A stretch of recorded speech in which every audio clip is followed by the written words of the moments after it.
नमस्कार दोस्तों। एक बार पश्चिम बंगाल के श्रीखंड नामक स्थान पर भगवान के एक भक्त श्री मुकुंद दास जी रहते थे। श्री मुकुंद दास जी के यहाँ भगवान श्री गोपीनाथ जी की मूर्ति थी।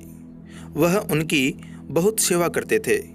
एक बार श्री मुकुंद दास जी को किसी कार्य के लिए बाहर जाना था, इसलिए उन्होंने अपने पुत्र रघुनंदन को बुलाकर कहा कि घर में श्री गोपीनाथ जी की सेवा होती है, इसलिए बड़ी सावधानी से उनको भोग इत्यादि लगाना।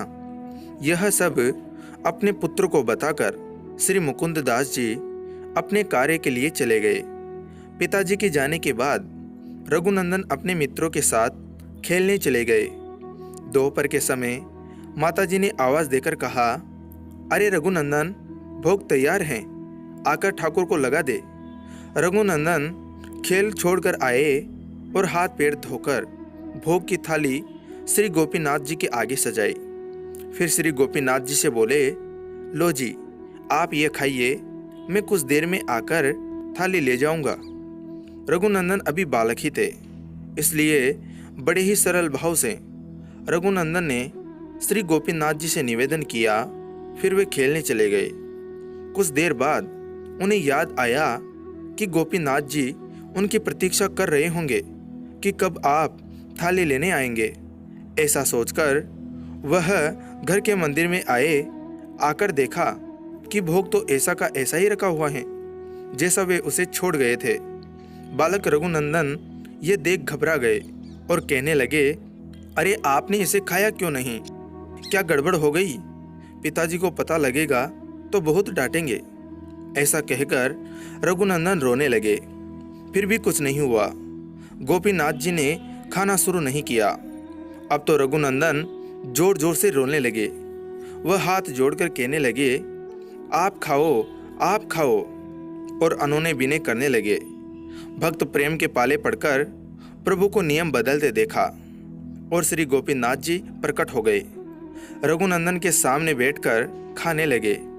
खाने के उपरांत श्री गोपीनाथ जी फिर से मूर्ति बन गए।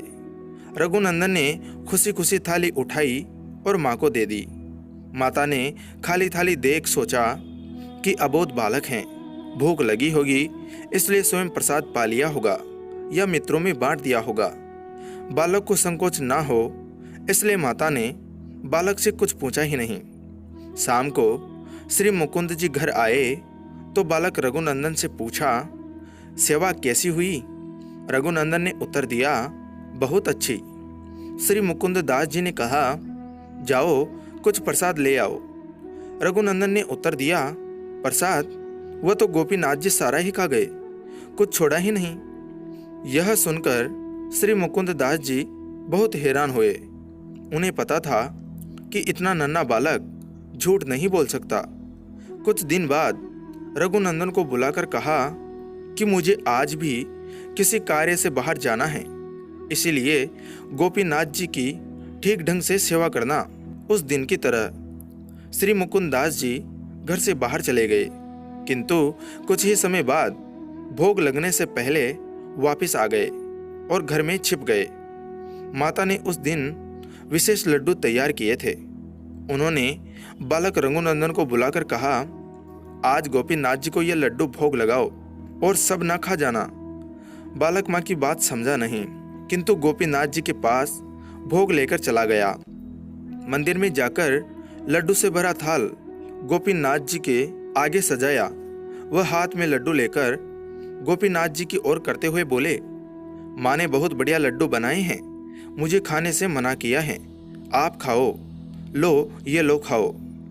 रघुनंदन फिर से रोना प्रारंभ न कर दे, इसलिए गोपीनाथ जी ने हाथ बढ़ाया और लड्डू खाने लगे। अभी आधा लड्डू ही खाया था कि श्री मुकुंद दास जी कमरे में आ गए। आधा लड्डू जो बच गया था वह श्री गोपीनाथ जी के हाथ में ऐसे ही रह गया।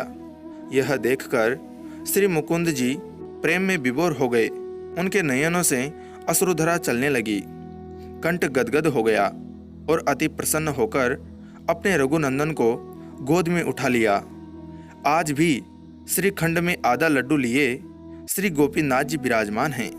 कोई भाग्यवान ही उनके दर्शन पा सकता है। धन्यवाद दोस्तों।